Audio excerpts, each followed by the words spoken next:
ചിറ്റൂർ കേണംപുള്ളി മലയിൽ ചെറുമ്പാലെ ആറുമൂർത്തി ക്ഷേത്രത്തിൽ കുംഭാഭിഷേക വാർഷികം വിപുലമായി ആഘോഷിച്ചു. ഗണപതി ഹോമത്തോടെ ആഘോഷത്തിന് തുടക്കം കുറിച്ചു. ഉഷപൂജ, നവകം, പഞ്ചഗവ്യം, ഒറ്റകലശം പൂജകൾ എന്നിവയ്ക്ക് ശേഷം കുടുംബൈശ്വര്യ പൂജ, നാഗപൂജ, ഉച്ചപൂജ, മഹാദീപാരാധന എന്നിവയും അന്നദാനവും നടത്തി.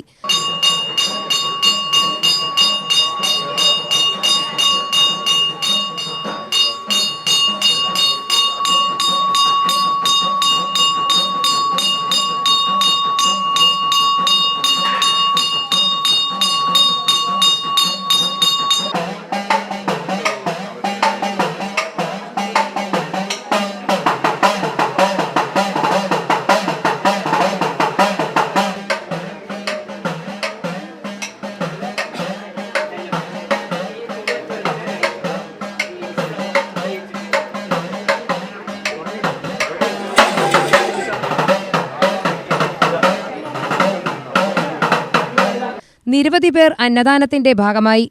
മഹാദേവൻ, പാർവതി, ഗണപതി, സുബ്രഹ്മണ്യൻ, മഹാവിഷ്ണു, ശാസ്താവ്, നാഗങ്ങൾ എന്നിവയാണ് ചെറുമ്പാലെ ആറുമൂർത്തി ക്ഷേത്രത്തിലുള്ളത്. UTV news, Palakkad.